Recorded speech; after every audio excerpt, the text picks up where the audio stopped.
Kita akan belajar ini, saudara. Cara Tuhan memandang dosa dengan Tuhan-Tuhan yang lain itu beda. Bedanya begini.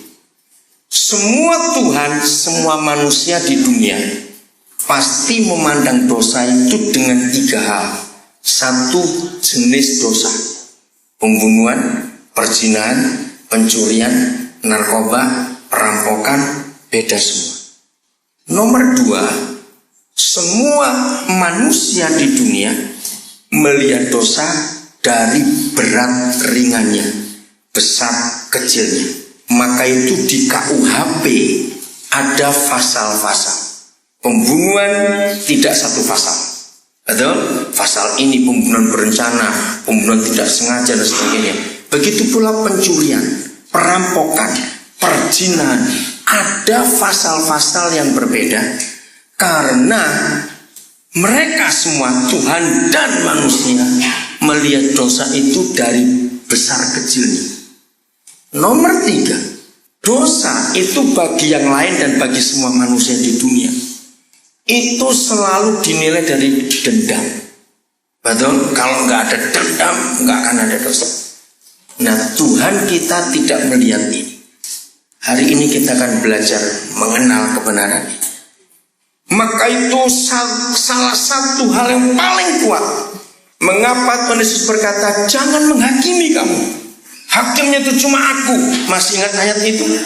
Tidak ada hakim lain di dunia.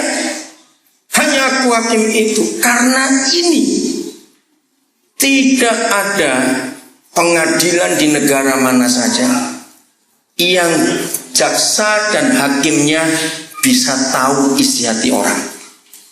Betul tidak?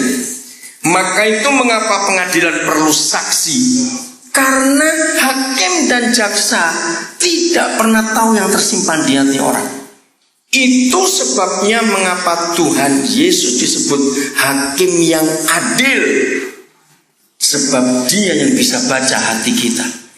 Mengapa kita bisa berbuat salah? Hanya Tuhan dan diri kita yang tahu. Orang lain tidak pernah tahu. Maka itu gak ada hakim yang adil di dunia, saudara. Karena tidak bisa mengetahui motivasi orang itu berbuat salah. Hebat bukan?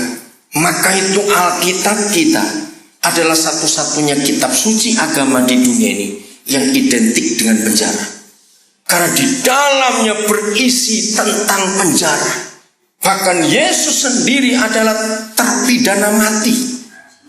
Paulus rasul hebat, lebih daripada 70% hidupnya dihabiskan di penjara. Dan orang-orang hebat di perjanjian lama, mau lihat hidup Yusuf, Musa, lihat Yeremia, mereka di penjara. Daniel, Sadrak, Mesak, Abednego itu tawanan.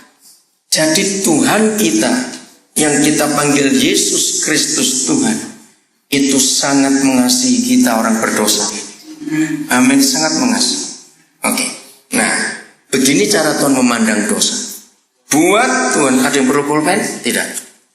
Tuhan kita kalau melihat dosa tidak dari 3 hal tadi. Buat Bapa di surga, dosa itu dosa. Tidak perlu jenisnya, bentuknya, berat kecilnya. Maka itu disarankan bagi orang-orang Kristen, kalau berbuat dosa jangan tanggung-tanggung, yang besar sekalian. Sebab akhirnya toh masuk neraka. Lu ini serius. Nah, berarti banyak yang gak tahu bukan konsep ini. Jadi begini, mencuri 50 rupiah dengan korupsi 50 miliar rupiah, hukumannya sama, neraka. Nah, kalau gitu mau yang 50 rupiah atau 50 miliar? Loh, saya tanya kok ragu-ragu. Hukumannya sama, ke neraka. Ini yang kita harus tahu. Dan neraka juga sama dalamnya. Neraka nggak seperti kolam renang, ada yang dangkal untuk anak-anak. Jangan pikir begitu. Jadi kalau ada orang tidak pernah kepelacuran dan berzina, tapi tontonannya situs porno terus, sama goblok, itu masuk neraka juga. Maka itu daripada cuma ngintip-ngintip, lakukan sekali. Ngapain? Ngerti nggak sekarang ini? Maka itu kenapa Tuhan Yesus berkata, jangan angkat telunjukmu untuk menuduh orang lain. Lihat diri kita. Nah, saya tidak hafal KUHP, tapi saya hafal KUHS. Kitab Undang-Undang Hukum Surga, saya hafal itu. Pasal perzinahan di KUHS cuma 1. Ingat Yesus berkata di Matius 5, barang siapa memandang orang lain, nah itu dia, lalu menginginkan, sudah berzina dengan dia. Nah kalau KUHP beda-beda. Iya enggak, pelecehan, noel pantat, noel dada, beda hukumannya. Betul enggak? Memeluk, tidur bersama, melakukan hubungan seks atau tidak, beda semua hukumannya. Tapi kalau surga tidak, melihat orang lain lalu ingin, sudah berdosa. Saya tanya, ini banyak pendeta di sini, saya pendeta juga. Sependetanya pendeta, matanya masih bisa kurang ajar tidak? Loh, coba jawab. Nah, berarti kalau kita pakai KUHS itu, jujur setua-tuanya orang tua masih bisa kurang ajar nggak mata itu? Maaf saya berkata ini. Lah jawab. Berarti ada yang lolos nggak dari hukum perzinahan? Lu coba, ada yang lolos tidak? Tidak. Itu cara Bapa di surga melihat dosa. Maka itu jangan cuma menghakimi yang dosa dilihat orang. Yang tidak dilihat ternyata jauh lebih banyak kita lakukan. Jawab ya atau tidak? Nomor 2, saya nggak hafal KUHP tentang pembunuhan. Pasal apa yang paling berat pembunuhan? Nomor berapa itu? 380, 340. Isinya apa? Berencana. Oke. Banyak bukan pasal pembunuhan? Nah, kalau KUHP cuma 1 Yohanes 3 ayat 15. Barang siapa membenci saudaranya, maka dia seorang pembunuh manusia. Nah, bayangkan kalau kita pakai KUHS 1 Yohanes 3:15, ada yang lolos nggak dari pasal ini? Mungkin saudara protes, Pak Daniel, jangan menuduh. Saya tuh nggak pernah benci orang, tapi malas ketemu. Sama, enak saja. Nggak pernah benci tapi malas ketemu. Loh, betul tidak? Itu namanya benci toh, walaupun malas ketemu. Aku nggak suka. Nah, sama. Bahasa halusnya, halus kasar sama saja pokoknya. Nah, saya tanya lagi, berarti dengan pasal KUHS ini ada nggak yang lolos dari pembunuhan? Enggak ada. Maka itu tolong ibu bapak yang dari luar dengar baik-baik. Kalau malam ini Tuhan Yesus datang, percayalah saudara-saudara kita yang di dalam sini lebih cepat ke surga daripada kita. Kenapa?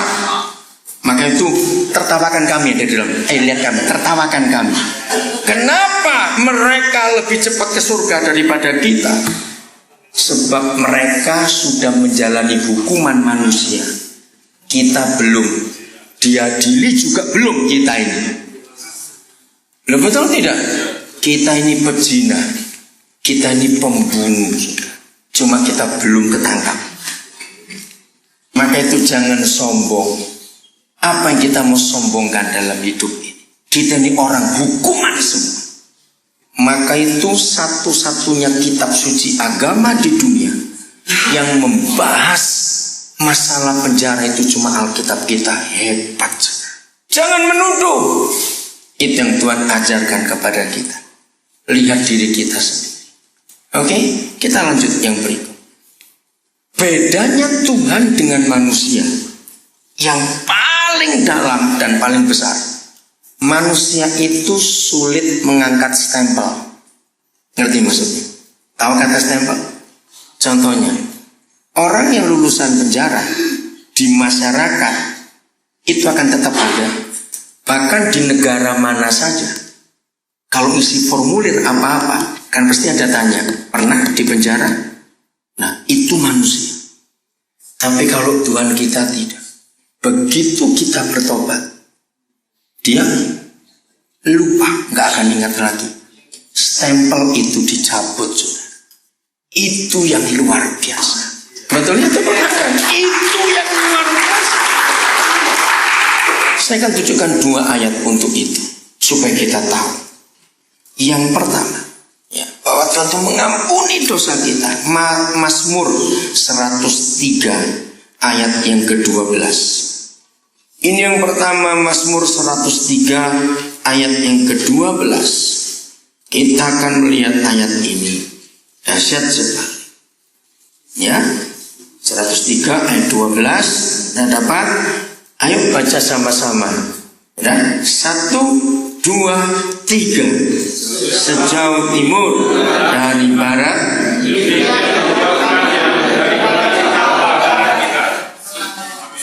katakan amin.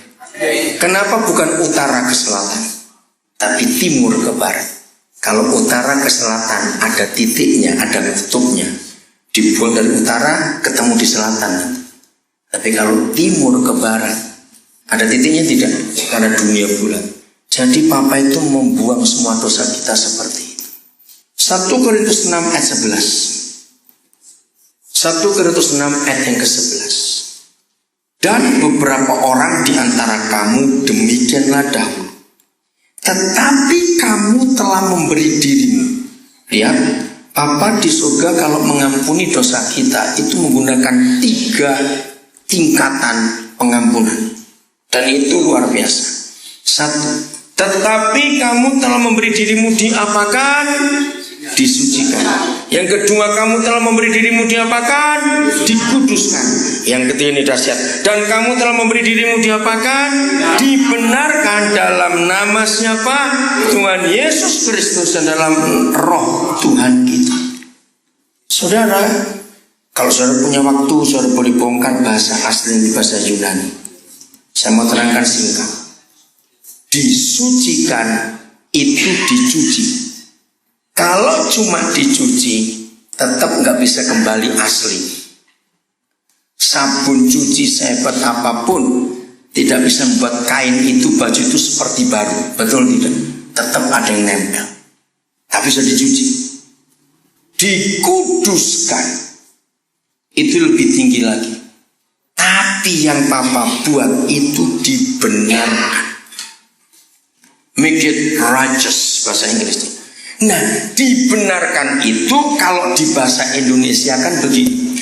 Begitu seorang manusia berdosa datang kepada Bapa di surga dalam nama Yesus, mengaku semua dosa kejahatannya, maka dia dianggap tidak pernah berbuat salah.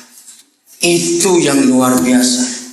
Dibenarkan itu artinya dianggap tidak pernah berbuat salah. Nah, saya beri contoh begini. Ini tadi bedanya manusia dengan Tuhan. Saudara punya sahabat baik, sungguh baik. Satu hari dia pinjam saudara 2 juta. Baik ini, baik betul. Dari kecil sama-sama. Dia janji 2 minggu aku kembalikan.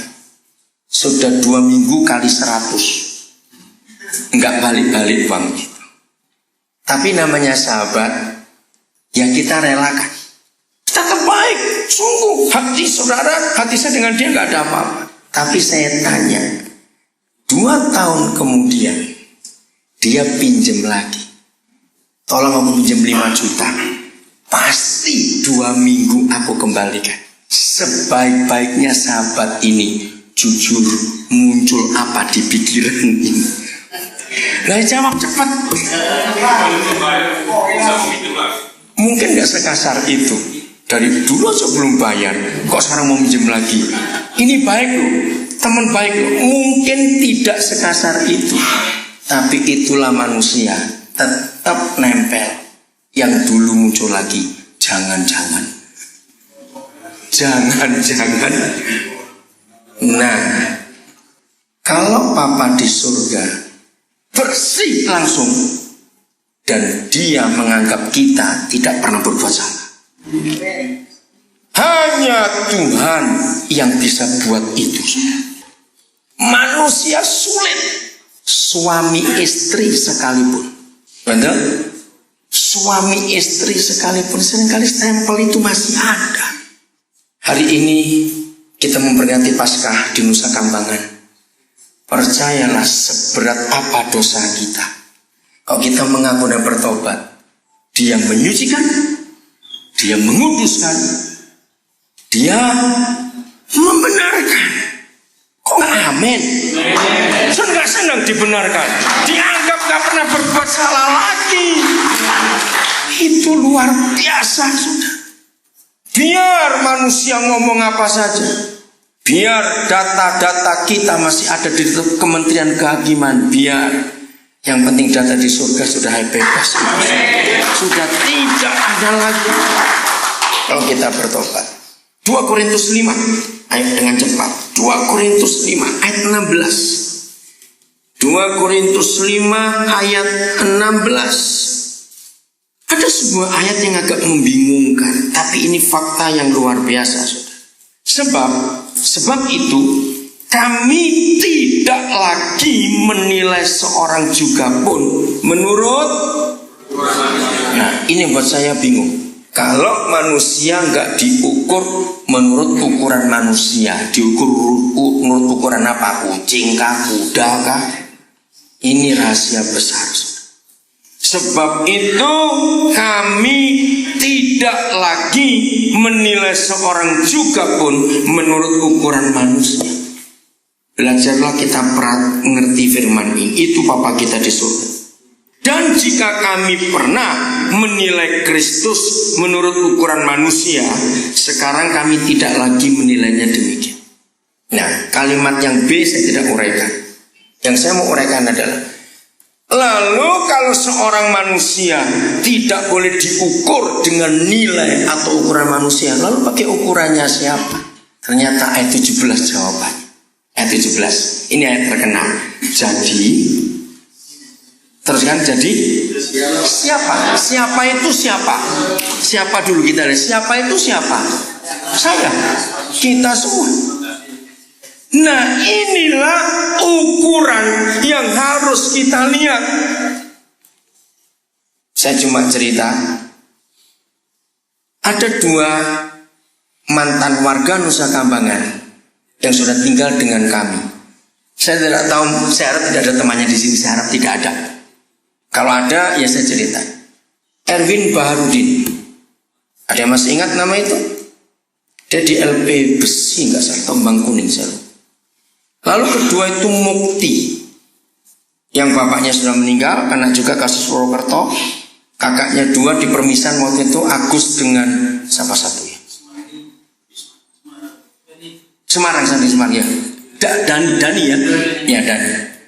Nah, jadi Agus tuh sampai hari ini masih kontak saya. Tiap hari dia kirim saya ayat-ayat di Semarang.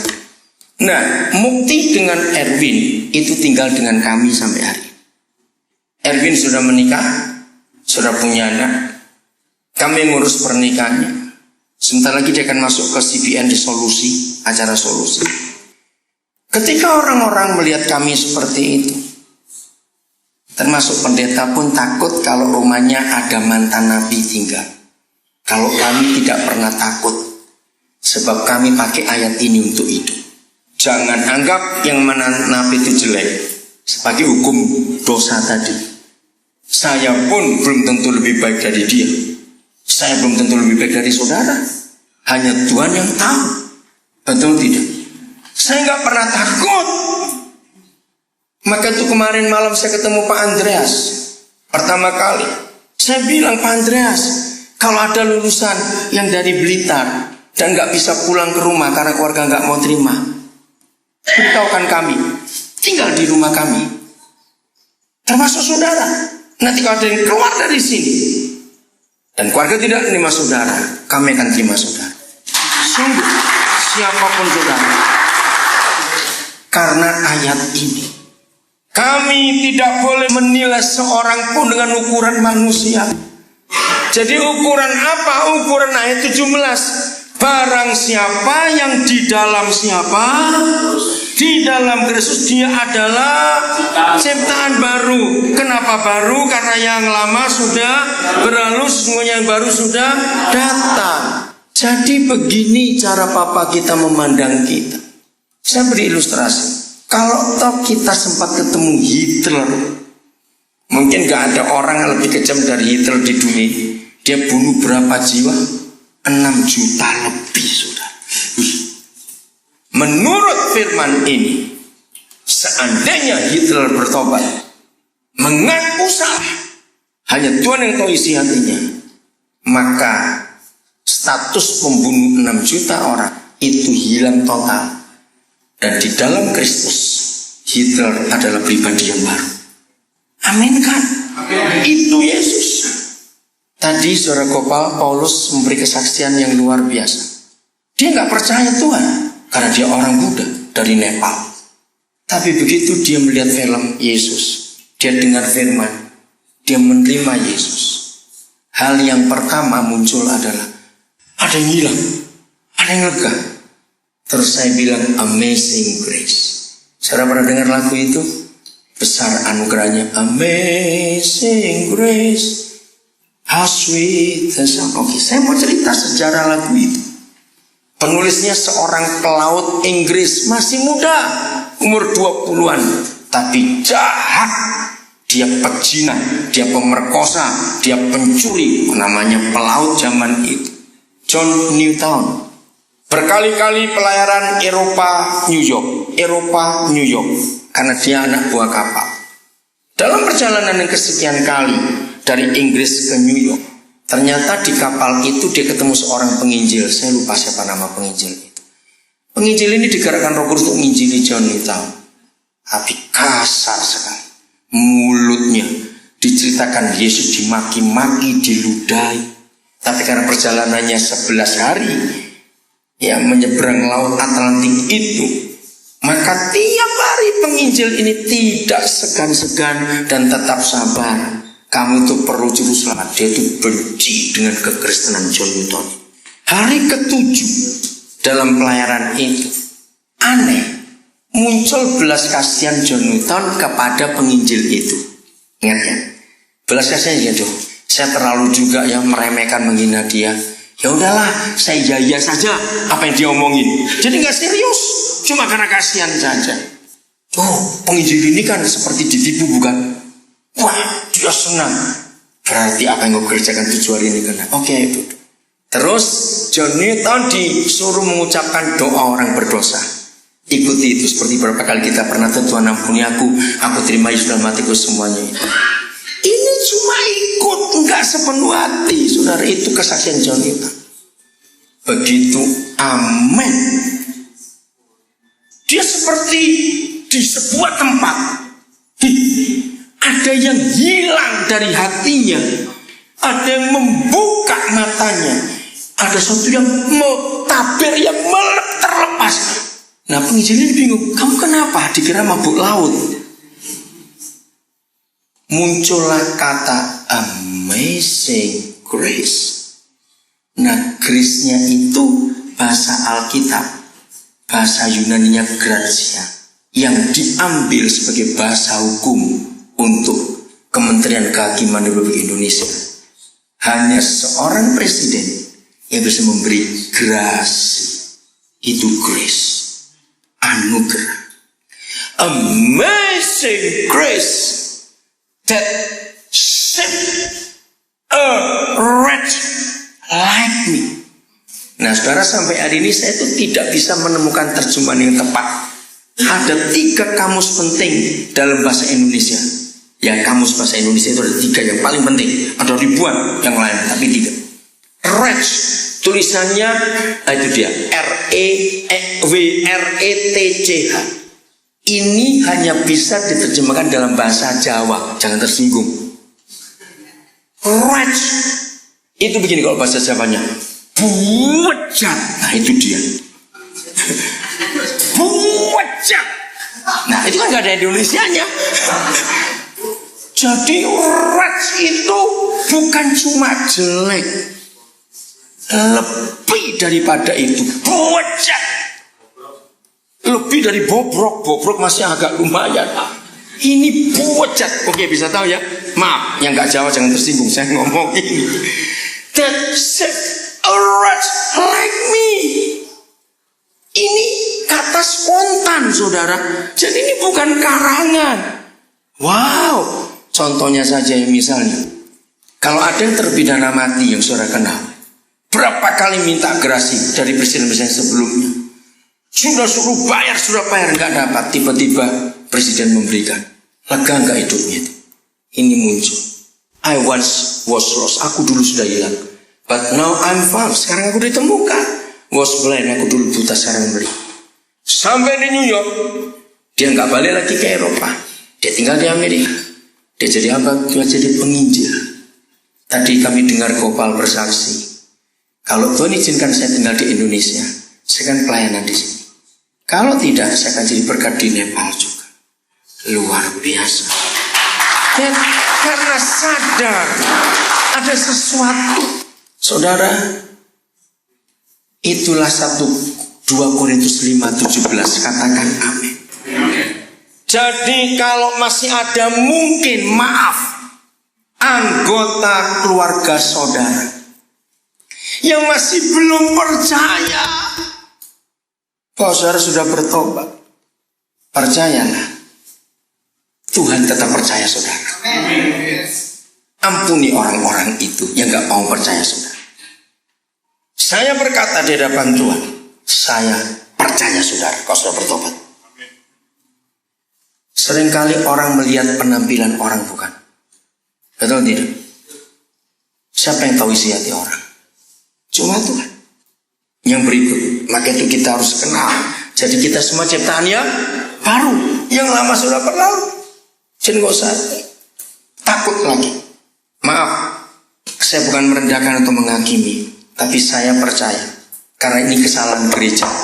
Secara jujur sampai hari ini, termasuk rekan-rekan hamba Tuhan ya, apa yang muncul di benak saudara begitu mendengar kata Yesus anak domba Tuhan? Muncul apa? Ayo, He is the Lamb of God. Muncul apa di benak kita? Oleh darah anak domba. Wah, kesaksian luar biasa. Ada kuasa dalam darahnya, darah domba Tuhan. Banyak puji-pujian tentang anak domba. Kalau kita ngomong itu kepada orang yang belum percaya Tuhan, nginjil pakai kata anak domba, saudara jangan coba-coba katakan itu. Mereka itu bingung. Buat mereka anak domba itu disate tumpuk. Betul tidak? Nah kita ini gak pernah menerangkan dengan jelas kenapa disebut anak domba. Sampai suatu hari ketika saya membaca ayat ini, Yohanes 1:29, Yohanes 1:29, Roh Kudus menunjukkan saya hal yang luar biasa. Ini kali pertama Yohanes Pembaptis melihat Yesus. Ini kali pertama. Sebelumnya Yohanes Pembaptis sudah memperkenalkan Yesus kepada dunia. Itu berkali-kali dalam dia khotbah di antara orang Yahudi, imam-imam ahli Taurat, tapi belum pernah melihat langsung. Hari itu pertama kali Yesus tampil di depan Yohanes Pembaptis. Pada keesokan harinya Yohanes melihat Yesus datang kepadanya dan ia berkata, lihatlah anak domba Tuhan yang menghapus dosa dunia. Itu sebuah cetusan, teriakan, sukacita. Saya beri contoh begini ya. Apa yang terjadi kalau sering penggila bola semua lalu Messi datang ke Nusa Kambangan? Loh, saya tanya kok, kira-kira pertama lihat Messi gimana saudara? Loh, saya tanya, wah pura-pura aja. Coba ekspresikan, gimana ekspresi saudara? Ini dia yang tunggu-tunggu. Betul tidak? Atau saudara sedang apa ya? Terkagum-kagum dengan artis terkenal. Misalnya siapa begitu? Tonton datang ke sini. Pasti excited, bukan? Wah, seperti itu Yohanes ketika melihat Yesus. Nah, saya akan uraikan hari ini supaya yang gak bisa bayar pengacara, saudara masih punya harapan. Hukum Romawi itu hukum yang terkejam di dunia. Perhatikan, hukum kerajaan Romawi itu hukum yang paling kejam di dunia. Mereka kalau menghukum mati seseorang itu sadis. Saya mau uraikan dulu ya supaya saudara tahu. Hukum salib itu mati hanya ada 2 cara. Satu, jantung dan paru-paru pecah. Atau kalau orangnya kuat, darah habis pelan-pelan. Sadis hukuman mati Romawi itu. Siapa pernah tahu penyebabnya? Mengapa ketika sudah jam 3 sore, dua penjahat yang disalib bersama Yesus belum mati? Betul? Lalu tentara Romawi mengapakan dua penjahat itu? Nah, saudara lihat ya, remuk, lututnya diremukkan. Saudara tahu nggak penyebabnya? Oke, saya teruskan. Tapi ketika sampai ke salib Yesus, kenapa ditombak? Siapa tahu rahasianya? Kenapa? Ya, memastikan. Jadi gini, mereka bilang nggak mungkin dia mati, ini pasti pura-pura mati. Cuma kan jauh. Bagaimana cara membuktikan? Kalau dikit-dikit aja bangun dia. Istilah saya itu. Maka satu-satunya cara untuk membuktikan dia mati itu ditusuk tombaknya. Ih, mati betul. Maka lambungnya maka itu dia nggak diremukkan. Kenapa yang dua diremukkan? Dengan maaf jangan tersinggung. Maka itu orang yang dihukum mati zaman Romawi, kalau seperti Mas Joko tadi, matinya cepat. Kenapa? Makin gemuk orangnya, makin cepat mati. Kenapa? Bayangkan, ini kok diremukkan. Nah, penyangga tubuh kan cuma tangan. Begitu diremukkan dia nggak bisa bertahan, merosot tubuhnya. Dan waktu merosot, ini tulang dada menekan jantung dan paru-paru. Bisa bayangkan sakitnya mati seperti itu. Yang kedua, kalau orangnya cukup kuat, kakinya bertahan, diremukkan, dia mesti sudah berdiri. Dia akan tetap mati karena darah keluar pelan-pelan. Sangat salah. Romawi tidak pernah memaku di telapak tangan. Ingat itu. Kalau di telapak tangan pasti robek. Karena di antara jari ini nggak ada tulang. Di mana dipakunya? Ada apa di sini? Nadi. Bisa bayangkan kejamnya kerajaan Romawi. Oke, lanjut. Nah, ternyata hukum di seluruh dunia itu sama. Karena dari kitab Musa, semua hukum, undang-undang peradilan di seluruh dunia itu sumbernya 5 kitab Taurat Musa. Kejadian sampai Ulangan itu kitab hukum yang pertama di dunia. Kita akan belajar ini, saudara. Cara Tuhan memandang dosa dengan Tuhan-Tuhan yang lain itu beda. Bedanya begini. Semua Tuhan, semua manusia di dunia pasti memandang dosa itu dengan 3 hal. 1, jenis dosa. Pembunuhan, perzinahan, pencurian, narkoba, perampokan, beda semua. Nomor 2, semua manusia di dunia melihat dosa dari berat ringannya, besar kecilnya. Maka itu di KUHP ada pasal-pasal. Pembunuhan tidak satu pasal. Betul? Pasal ini pembunuhan berencana, pembunuhan